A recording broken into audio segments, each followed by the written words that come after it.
Yeah, look, I'm not gonna lie. I was annoyed right off the bat when I saw that yesterday with Jamar Chase. Not gonna lie, right off the bat, I'm like, are you kidding? Like, even I had bought into the fact that everything was smooth and cool going into Week 1. Bottom line is, people think that I'm rooting for the Bengals to fail. I'm not. My thing is, I don't think you know what the word best case scenario means. Oh, I do think from a business standpoint, this is the best case scenario. No one's going to agree. The tweet's up on the screen now.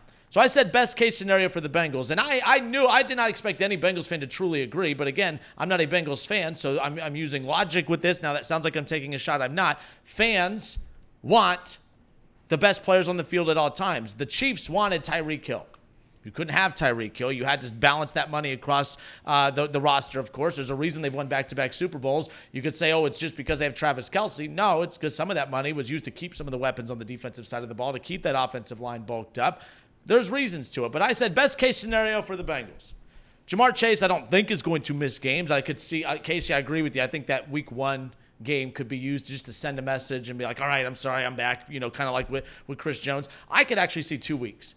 That Chiefs game in Week 2, I could see Jamar Chase looking at the front office and saying, all right, go beat the Chiefs without me. Yeah. Go show that, but there's an opportunity there for that to backfire. So the reason I put this tweet out was I said, best case scenario for the Bengals, Jamar Chase sits out games. Their offense balls out in his absence. They realize that they don't need Jamar Chase, because you all want Jamar Chase. Do you need Jamar Chase? I don't know.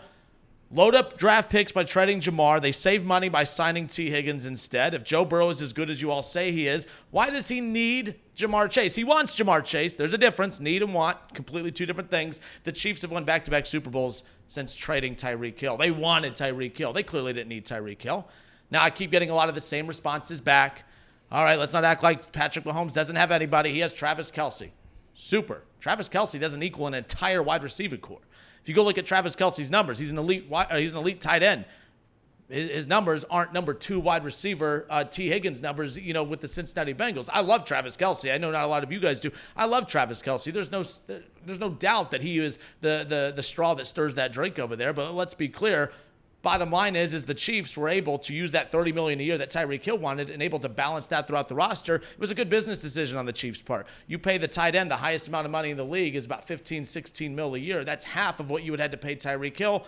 The savings that they used for that, the draft picks they got, they were able to load up the defensive side of the ball. Now, there's obviously levels to it. You got to draft, you got to develop, But at the end of the day, I'm not saying that this is going to happen. But this idea that the Cincinnati Bengals need Jamar Chase, you need him with Joe Burrow, that's not true. If Patrick Mahomes can lose Tyreek Hill and win back-to-back Super Bowls, I'm pretty sure Joe Burrow can lose Jamar Chase. Might be not the most ideal, but T. Higgins, I'm sorry, I thought he was the number 1 wide receiver. Isn't that what you guys told me?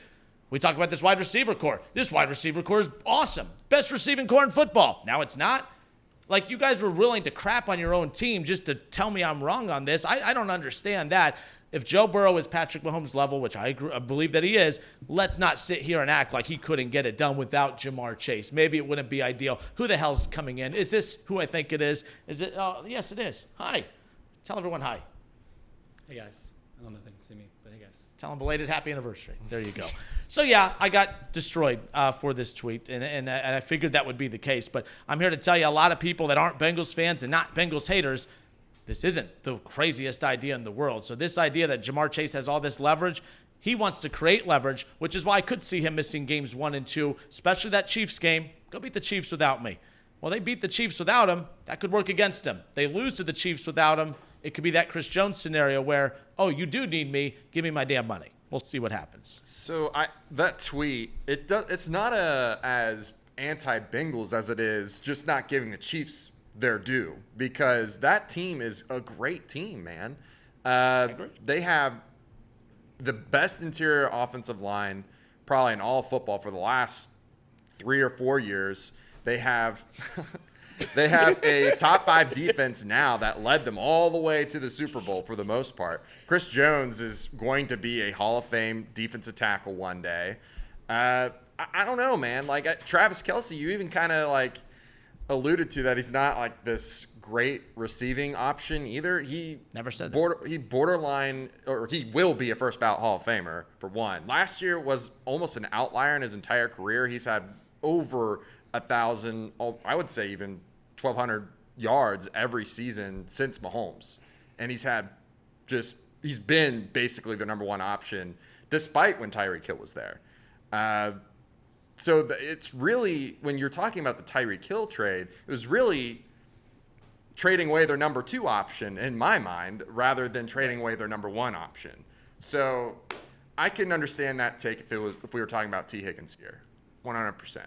But this is Jamar Chase. This is a guy that has that ability, like Travis Kelce, to be dominant for years. I don't know if I can say the same thing about T. Higgins. I don't know. He's not shown that yet to be the most dominant receiver in all of football. Jamar Chase has. You can make an argument that he is the number 1 receiver in all of football. You can't say the same thing about T. Higgins. So that's why I think a lot of people had that disconnect with you in your tweet. Yeah. I don't necessarily disagree with it, though, in the concept of, like, the best case scenario is winning without Jamar Chase, because then it's a win-win for from a both business sides. standpoint, you don't. In all seriousness, though, this isn't a trolling segment. I swear on a stack of Bibles, whatever you want to put in front of me. You don't think that the front office would be a little thrilled? They go start out 3-1, 4-0. They beat the Chiefs without Jamar Chase. Like, you don't think that Mike Brown and Duke Tobin would sit back and say, like, we know from a fantasy booking standpoint, LSU fans, Bengals fans, you want that. But you don't think that the front office would really be cheering for them to win without Jamar Chase, because that's a double whammy. You win without Jamar Chase, and then you win from a business standpoint. I absolutely agree. They would be. The front office would be excited about Jamar Chase, winning without Jamar Chase, but I still don't think it's the best case scenario. I think the best case scenario is locking up Jamar long term. Yeah. Because I don't disagree with with the take of the tweet. I think it's a good point that the Bengals would benefit from winning without Jamar. It would drive his price down. That's basically just a fact. The holdup is like the first 3 words of the tweet where it says best case scenario, because I don't think in any way, shape, or form, business wise, whatever, any way you spin it, the best case is not Jamar. I could walk that back. I'll agree to walk that back. That's fair. I guess for the best case scenario standpoint was in the short ownership. term. If you even add 4 ownership, I think I agree. Well, yeah. So 4 ownership, I guess that was my point. Was that like they're sitting back like, see, we don't need them. So yes, I'm willing to meet you halfway. But I guess this is where I take your side with the whole Guardians thing, where it's like, sure, it would be better to win with a cheaper roster, but I also just want Mike Brown to pay Jamar Chase. I don't know if it'd be a cheaper roster. It would just be reallocated funds to the no less big name players. Fair enough. Casey, I'm sorry, we cut you off. No, I don't think it necessarily drives down Jamar's price, because I think he would go get that money from a different team. But I do think that if they do win without him, it is a great thing, because then when you do sign him, your team's even better, right? So that's what I'm. Like, you're right. It's a win-win regardless of how you look look at it. Knocked it out of the park. Right. So, like, in my mind, I agree with the premise of the tweet that is best case scenario. Like, if he does decide to sit out games and they win without him, that's great for this season, and it's great moving forward.